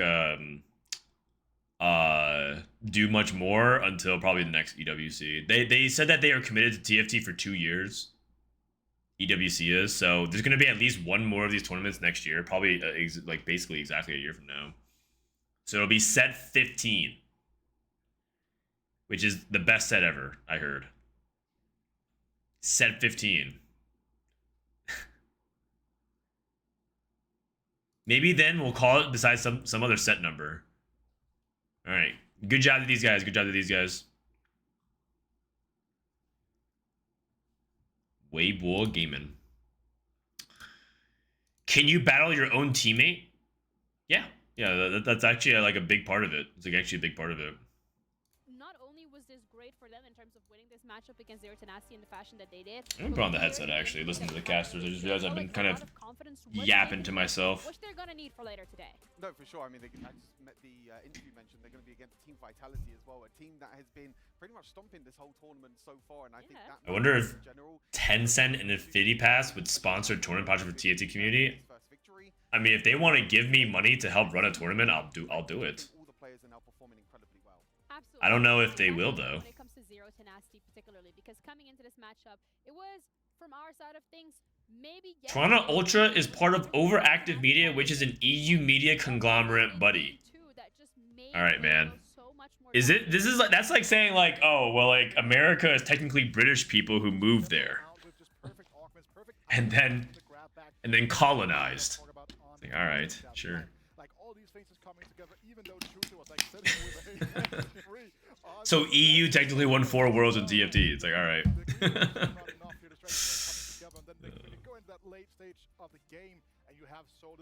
Is anyone joining for the games? A lot of players either said they want to focus on stuff or no. They just don't want to. The Fnatic guys want to grind solo queue. It's just me. It's just me. They're the ones that are coming out on top. So do we want to continue with the storyline that yesterday was the underdog story? I'm going solo. I'm on my Justin Timberlake arc. Solo Frodan. I think in general this whole tournament has been about the underdog so far, right? I mean, Weibo Gaming and Zero Tenacity were the ones that kind of threw away. Nobody on the Dallas Cowboys is from Dallas. Yeah, exactly. I think coming into it, I think most of the people were going to gaming, but hey, the community at home, the fans at home thought Zero Tenacity. Maybe a bit of EMEA bias in there in terms of the folks at home, maybe, who knows? But I mean, Frodan, please, I can give you places to eat at. Oh yeah, you're gonna give me places. I actually think the food here has been really good. I've been actually saying that the food here has been. I've been eating healthier here than I have been at home. Wow, this luck of Weibo. Duck, duck, duck, duck, duck. Like a YouTube chat. Has been able to match the tempo perfectly, and Hong Liang looks like he's in prime form. Everything's just come up correctly for Weibo so far. That's actually really great. All right, so B match is Mirror St. John in 3 minutes. Okay, here. All right, in 3 minutes. Let me go ahead and look up what's happening in the good old realm of teamfight tactics. Let me see if there's any news. You've been blocked by the network security.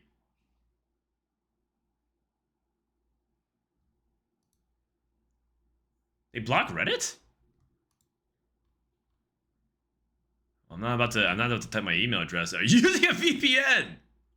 Unsure. Have you tried logging in? Nope. How many people are impacted me? 1,000 plus. You guys are in this together. Details of the inquiry.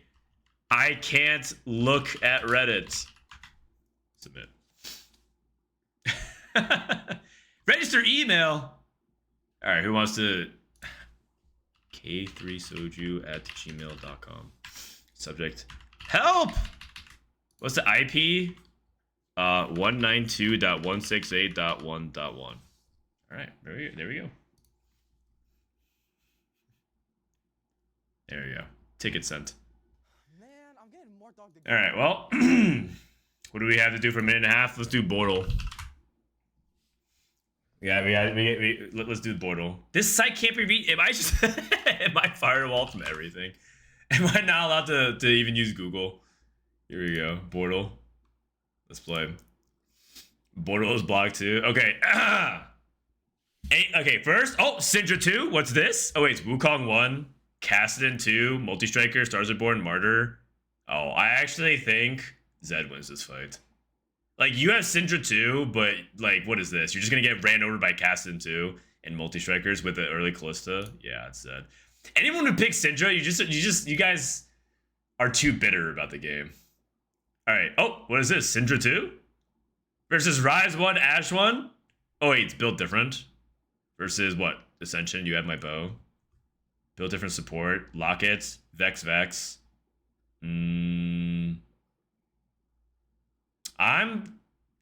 I think the front line is good enough. This is a lot of stuff for her to chew through. But, like, Shojin Rise is quite bad. I'm gonna go with Syndra 3 or 3 items. Incorrect! Okay. 29.8% of people guessed correctly. Alright, fair enough. Touche, the fuck do I know? Kog'Maw 3, Tristana 3 versus Ashe 2, Callista 2. Yeah, I'm gonna go Kog'Maw. What?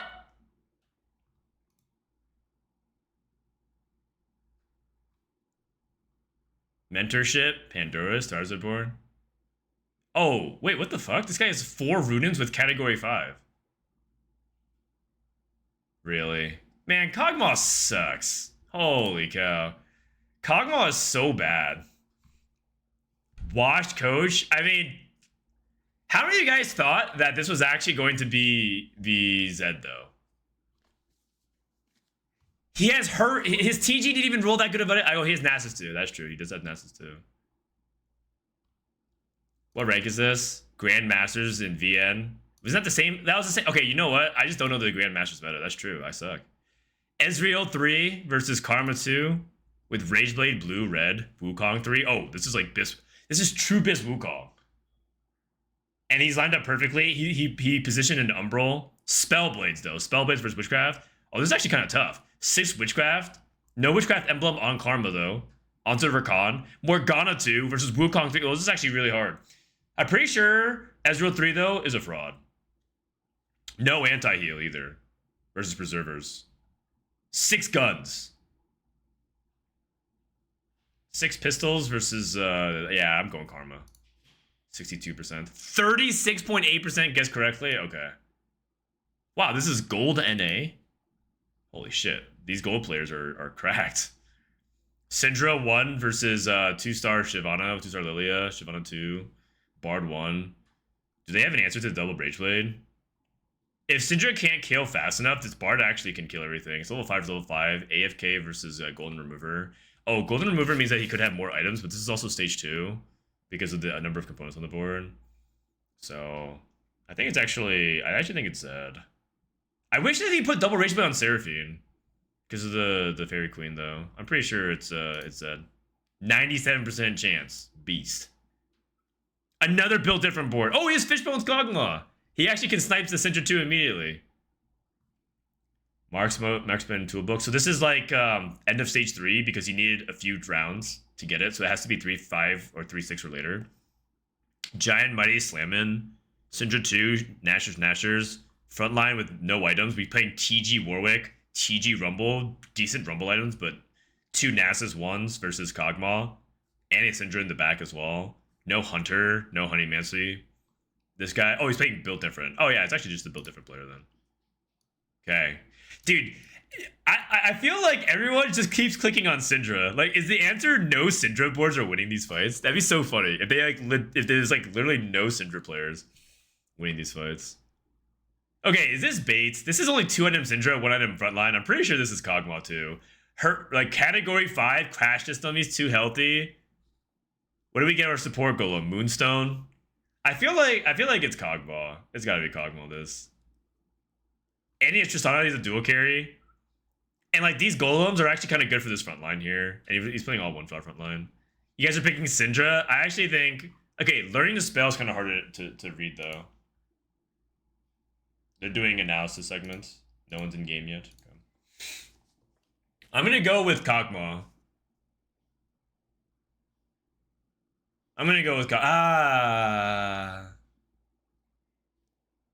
Stage 3, Kog'Maw does win though. It's Kog'Maw.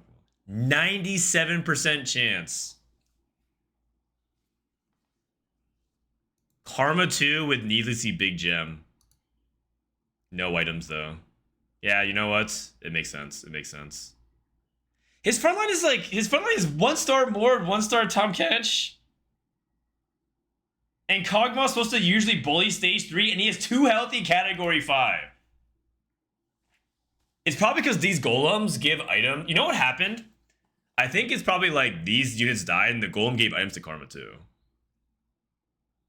He has 2 golems. I mean, the Kog'Maw's whatever, it's fine. Last Whisper, Red Buff, Cassidon, BT, Quicksilver, Rageblade, Ash. I think if I click Kog'Maw again, I'm 0 for 3 on Kog'Maw. I think I picked Kog'Maw 3 times to win, and he would lose every single time. It's Nunu 3, though, with Sweet Tooth. But he has Golden Egg and he's Pandora's. Oh, but this guy's greeting his... This person is greeting their Radiant item from Pandora's, or they're about to slam it. So, yeah, it has to be Nunu. Okay. Support gold. The game felt bad for me. That was an easy one. Banshees, Randuins, Mord 1, Elise 2, Jace 1, Zoe, Ezreal versus Jace 3. Oh, sorry, Jace 2. I guess Zoe's our damage. I mean, I'm picking support golem. 63 guy. 1 person has support golem and 1 has level up. Come on. Come on now. Syndra, Jace, Neela, Elise. Oh, it's 4v3. Yeah, okay, Zed. Oh, man. 7 out of 10. That's not bad. That actually passes. That's a passing grade. I'm pretty sure 70% is enough to graduate. Honestly, I aimed for 70% when I was in college. 7% gets the last one wrong. Dude, this one... Was it this one? Oh, yeah.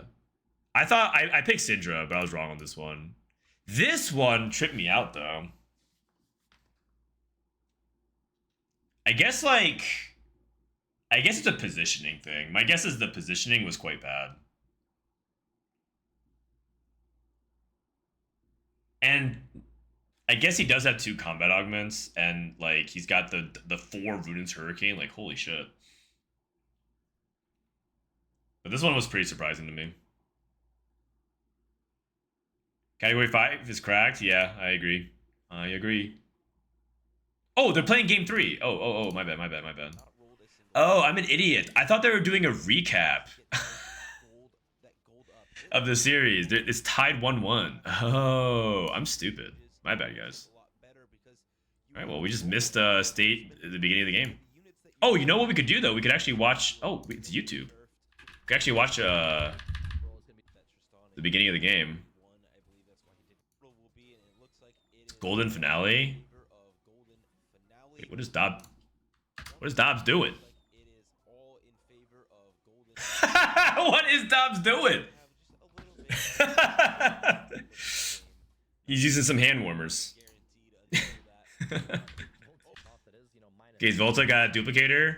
So I'm just fast forwarding to kind of recap you guys. This is the best part about YouTube, honestly. Early Syndra for Arcjo. K Sector, combat badges, keepers, prize fighter. I mean, I don't really like a lot of these, but maybe I'll go for like Trace Sector Hero grab back for a reroll. Prize fighter though, if you have that early board, can give you lots and lots of components. Yeah, I think if Arcjo had a little bit of a stronger board. Ooh, Cogmon Category 5. Apparently Category 5 is nuts. I mean, it's actually very good. 2 people took Flexible. And they're on different teams. It's gonna be a wild game, I think, for this. A lot of people have good openers. Okay, let's catch up now. Let's catch up now. We got the openers. I do love to see that. I think that's why Geekay Esports is going to need to win this series, and we've seen 5Pyro really have some huge impact in the tournament already. Yeah, 5Pyro is. What's gonna be meta next patch when it comes out? Oh, I have no idea. I have no idea.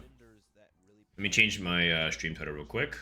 You get that onto a blaster in the late game. You get some of these early upgrades, like we just saw come through, and it can start to take over. Yeah, I wouldn't be surprised even if Dobbs slams an Infinity Edge. It is a very good board. Poly upgrade, Jax upgrade, 3 multis, Ashes are fantastic. You know, being carry with this strategy in mind. She gets some extra attack speed with that Pyro as well. Dobbs, All right, we got Pyro. Ooh, Pyro emblem. That's new. A 1-cost champion, you have transformed into a 2-cost. He doesn't want to do this because the risk of losing a valuable unit like Elise. If Elise transforms, actually even Jax as well. You just don't want to do it. Wukong pair in the shop. Would you guys buy this Wukong? I actually think I'd be tempted to buy it, but if you hit it, you're going to be really poor if you lose your streak, so. Also, he's at 12 gold. I don't think he could have held both. He had to sell his Ashe pair. Never mind. Sell Ashe, but he's playing Pyro, and Ashe would be a good Pyro holder until he gets there. VCLF already has a Syndra too. Looking good. Are you on a delay? Yeah, the current match is happening about 5. Like right now, they're probably like under 3-2 augment in real time. The stream is just delayed by a few minutes. Really good mid-game board. We see Bolt on the other side, full sacking this round, not even keeping the Syndra in. Is Pyro not on Neela? Oh wait, did he have Neela? I thought he was playing Ashe, Syndra, and Elise. Did he have Neela? Oh wait, I think he did have Neela then. Oh yeah, it's supposed to. It can usually go on Neela. If you're on Ashe 1, she doesn't do anything. Yeah, you're correct. You're correct. My bad. I might have Syndra brain. I might think every unit is Syndra. Is Syndra like a really popular champion in League? Like, why is she kind of crazy these days? Like, I feel like Syndra has been broken every set at one point. Like last set, she was really insane and faded, and then there's like the set 3 Syndra that was crazy with the Guardians, the Star Guardians. And then there was like set 7 or set 5 Syndra that was also broken because it was like it would fling, like an assassin would jump on your backline and Syndra would throw it all the way away. That was like crazy. He would fling an enemy champion. It's cause she's hot. Syndra? Isn't she like an old lady? I mean, I get it. My wife is older than me by like a year. She technically met me when I was 29 and she was 30, so I like to joke that she was in her 30s and she wanted to date a young guy in his 20s. And so I like trolling her that way. So listen, I get it.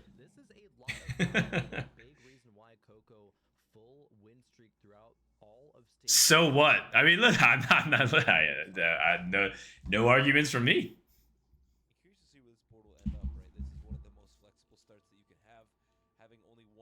Honestly, dating older women is actually a great experience from what I can say, but they're like more confident. They know what they want. Hopefully a lot of them have realized by then they don't have to like bend to the way that like people say they have to be through like the way society says that women should be. They kind of have their own identity by then. And now there's a lot of women at that who also have like, you know, I very much appreciate strong career women because my mom's a strong career woman, so I think that's how I was raised.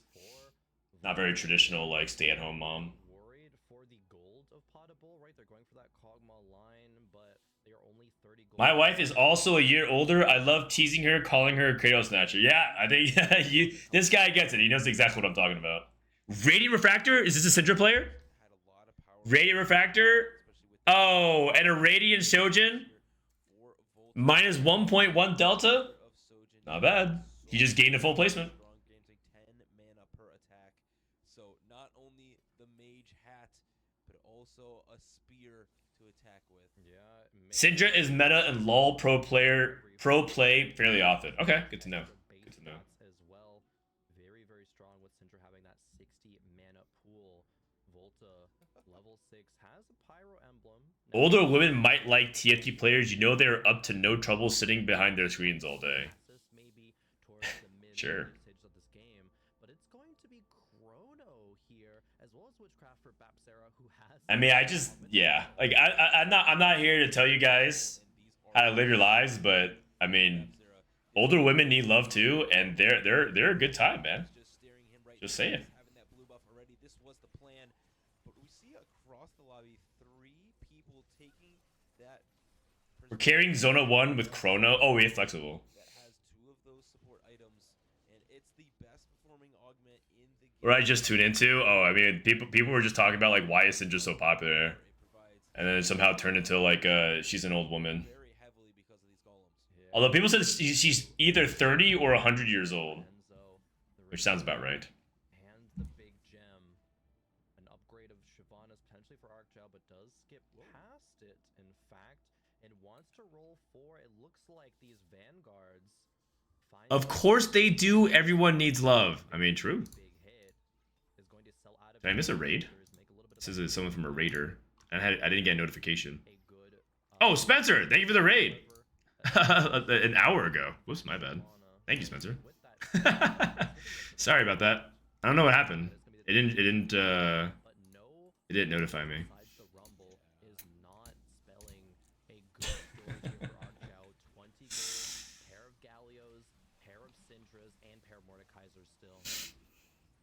This is a really bad spot to be in. No Syndra upgrade and a very big lack of upgrades in that front. Wait, so Arcjo also has a Radiant Refractor Syndra. End on this with especially the trade sector. He rolled down to 20? Oh, it might be cooked. It might be cooked. Babzera, loose streak, flexible. So the key to this match right now, the dynamics, is that Babzera needs to have a good stage 4 with flexible, and if he can get to stage 5 and get another emblem, he has a lot of potential pop off. He has Chrono and Witchcraft. Look at this. Babzera has Witchcraft and Chrono on emblems. Isn't that insane? He actually should be able to cap out really high if he can get there. And it's a good item too for this composition. According to Google, Syndra was put around her early 20s and she was put in the Dreaming Pool. Centuries have passed since her ceiling, as the fortress itself has stood for centuries, and was built without the temple after it was destroyed. So she's centuries old. Good to know. Just my type. Or if she's like my wife, I'm her type.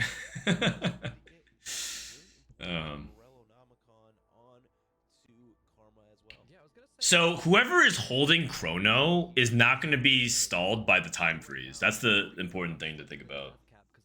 So he puts it on Tom Kench.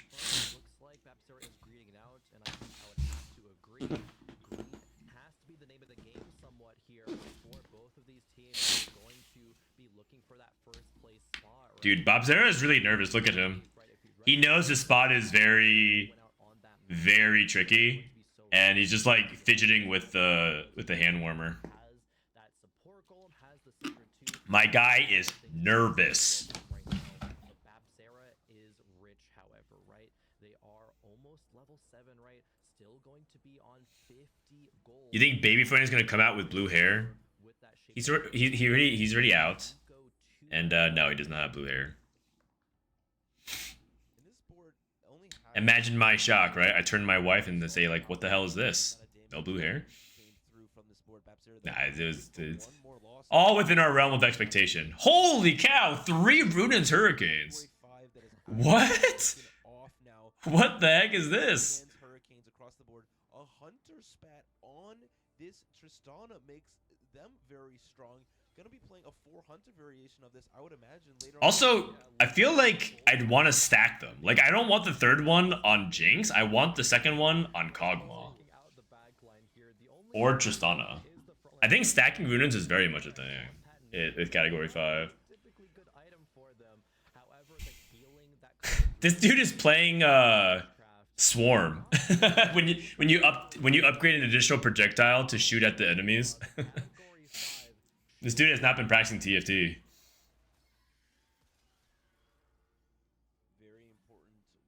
Items on Jinx is bad here? Yeah, I agree. I don't like it. You still want Shojan Cog? Yeah, I can agree with that, because the utility from Cog and the attack speed is really, really big. I'm thinking Tristana. You're right, you're right. The thing is, her Category 5 Ruined Jinx is actually really good in theory, because Jinx gives a bunch of attack speed and AD from Hunter. Like, I'm pretty sure when the meta is more balanced, you're supposed to actually angle for Jinx here and put items on Jinx.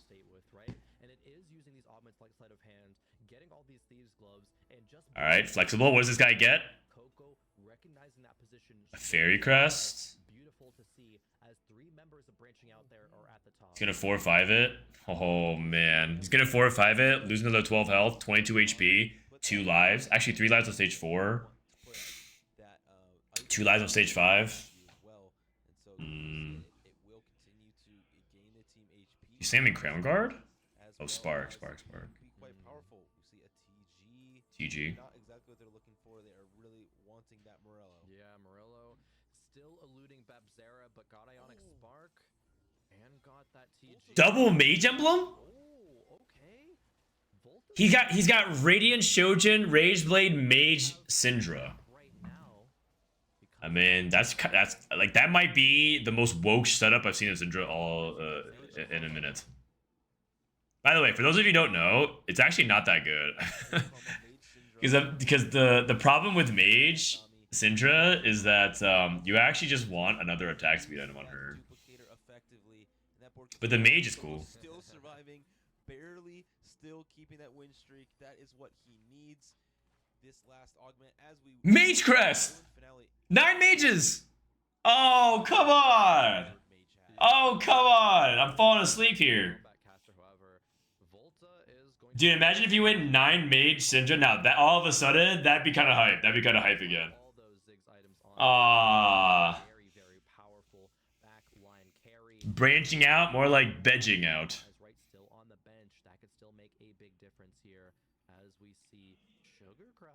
But you stack double as fast.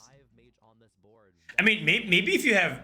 Part of the problem was that Mage Emblem means that you don't, like, wrap up the cast nearly as quickly. But maybe in this setup, because he has Radiant Shojin, it could actually be pretty good. Like, if you actually explore this, it might be really good. But also, how much of it is it's good because you have the Mage Emblem, or it's good because you have Radiant Shojin? Like, Radiant Shojin is just so good on Syndra that might be like, yeah, like Rageblade plus another item, and it's all good. But that Category 5 just absolutely fell over because of the lack of frontline. Yeah, absolutely. At 3-star, it's really good. You don't really plan for 3 stars though. That's the thing. A lot of this is like you're angling for 2 stars. Chrono, Fiora 2. That's really good. That stabilizes Babzera a lot. And now you can go for Morello off Carousel. If I'm Volta, do you deny this? With like, do you take the belt? Oh no, we're not on the Carousel yet. My bad.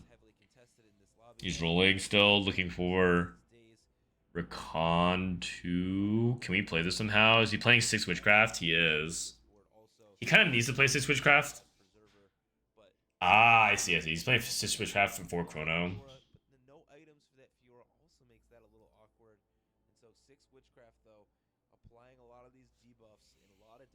I mean, I think 4 Chrono is like good at this stage because what 4 Chrono does is it freezes the Syndra players and potentially gives you the ability to slow their their ramp as well as potentially like assassinate them in the back, but it's not super reliable. Chain vest, right? So maybe an Edge of Night going on her. We'll have to see here so soon. Edge of Night would be quite good at making sure she survives until that. It's actually kind of cool because there are variants that can play Karma with Callista, so theoretically there's like a way you could tie it all, but you have to give up something like a couple witchcrafts. He's playing a bunch of 1-star witchcrafts though. I don't know, maybe 6 witchcraft isn't worth if he's gonna be playing such like a weak amount of 1-star units. Abzera needs a belt. I'm pretty sure Volta needs to take the belt no matter what if it's on his side. Volta's going for it? Oh, wait. Abzera's going for Morgana instead. Oh, interesting. So Abzera's going to go for Morgana, then play in, probably drop 2 witchcrafts and go for the Rakan.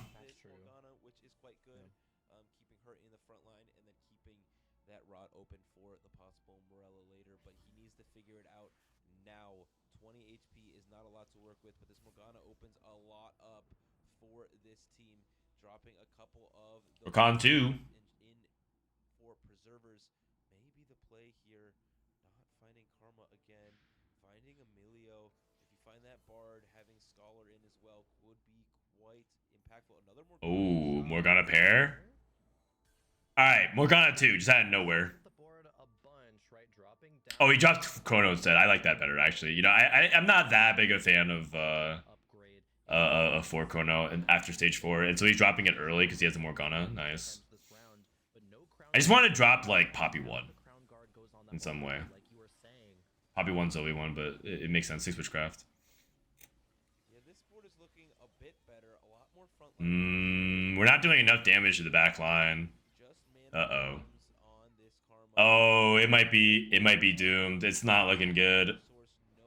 We're getting farmed by Rise. And look at those Nora items. Rage, or not Rageblade, Archangel's JG Nora with these gloves? Yeah, okay. Oh no, Brazil is losing.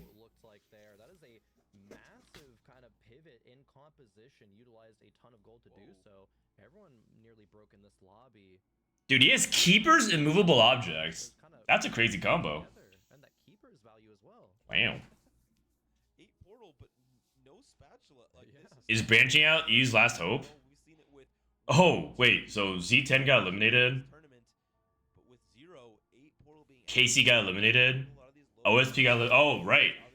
Wait a second. I just realized EU almost didn't get out of groups. That would be crazy. That would be crazy. Man, that's weird. He got red buff Shiv. Does he have Lucky Gloves? Is there Lucky Gloves element going on here? I don't understand. And the Keeper shielding and the extra resistances that Randuin's does give. I don't know. Coco's teams might be, unkillable for now. I don't know if anyone actually has the damage. Yeah, but thing we need to keep our eye on. EK is getting quite low in this lobby. Obviously, Possible is down there as well. Oh man, so basically what has to happen here is Bobzera needs to win out and Dobbs needs to have a good placement, and they might have to sack Arcjo because Arcjo is not doing very well right now. Actually, VCLF is kind of low in HP as well. Not looking great. Even Dobbs losing the last round drops to 35 HP. Maybe just 3 lives left for him if there are bad losses coming through. Enzo somehow has picked up, a Cassiopeia 3. She does do. That's why I'm a Disso fan. I don't rely on the French. Level up to 8. Hopefully find 1 Karma to slot in. Not quite yet. I'm just gonna say it. No one really thought Casey was gonna be strong this tournament. Not because of the players individually. I'm pretty sure if they played solos this tournament, they would have been one of the favorite teams to win it all. But their 4v4 did not look like they were clicking. Has 2 anti-heal items. Their 4v4 did not look like they were clicking in scrims. From what I've come to understand, they didn't win a single scrim, and they went 0-4 in the tournament. Sorry, they didn't win a single scrim against us or the other teams that they were talking to. Individually, they're amazing players. Babzera's dead. That's 8th. That's it. That's huge. He's their win-out player. And Archo is really far behind the Syndra. Oh, and VCLF lost as well. No, he won. He won. Dobbs lost. How do you win in 4v4? It's the amount of points that you have in the game, and that's who wins the points. You see how it's 1-1? You win the game if your team has more points in a lobby over the opponent. And so right now, Branching Out has 8 + 7 + 6 + 3 points versus 5 + 4 + 2 + 1. So Branching Out has way more points, so they win the game. Then the points reset and they play another game. And it's a best of 3. But hey, Rapid Fire might very well be the best option. Potable here with all of these Runans category 5. If they're tied, it's whoever goes first. Yeah, but there's so much healing and shielding. It is hitting onto that Syndra, but not doing any damage, basically. I was so excited about this augment a few games ago yesterday. Dude, the 2 flexible players might go. Oh no, that's not Volta. That's Potable. Okay. VCLF drops low. Potable's playing the triple Ruden's Hurricane. Looking so dire for Geekay Esports. They are all now on single-digit HP. I don't even know if it's mathematically possible, depending on matchups, right? This is low-key a good and fair format. I mean, I think some people think that the format's really fun. There's some trade-offs. Like, it's a little bit confusing with the 4v4 like calculations, but at least the points reset and make it like interesting, because every game really matters. When you're playing by yourself, like in solos, there's a lot of like tiebreakers, and I don't know how many points I need to advance, and I already advanced, and so this game doesn't mean anything to me. Like, I'm ready through to the next day, so what do I do the last couple games, you know? There's like the trade-off of that. Also, some people think it's easy to just like understand and cheer for teams. Here's the general rule, though: if you ever have 3 players in the bot 4 or 3 players in the top 4, you automatically win. That's it. That's the biggest easy way to tell the game's over. Oh no! It's a 6, 7, 8. Oh my god, they might go for the 5, 6, 7, 8. It's only happened one time, and it happened to Toronto Ultra. Yesterday, Toronto Ultra went 5, 6, 7, 8. Oh no. But such a good run from Geekay Esports, right? Fighting their VCLF. Wait, VCLF and Archo both played Syndra, and they're gonna bot 4. That they do fall in this matchup and will not. Enzo played Cassio main. Cassio carry. Interesting. Not even had a 1, 2, 3, 4 in the entire tournament so far, and so this would be a dominating fashion. They can just win trade Potable. Yeah. Yeah. If Potable has all of his team members, they can just like trade him and then have VCLF go against Volta. Oh my god. The thing is, the series is already over, so like just put them out of their misery, man. Yeah, let's put them out of their misery, man. Oh my god, Volta's streaking. It's gonna happen. He's got Mage Syndra. I mean, Mage Syndra sounds really good with Rage Shojin and Rage Blade. If it just had regular Rage Based Shojin, it doesn't. It's like a lot worse. A pretty good Zephyr, especially onto this Nami, that is gonna have. Oh no! France, not like this. Oh no! It's a 5, 6, 7, 8. Let's see, he falls. Potable falls as well, but it looks like. Oh wait, Potable's got us. Oh, -5, -5, -5. Oh man. There it is. That's not good. That's not good. Have seen in a single match in this whole tournament, Branching Out advance in style. All right. Well, that's the end of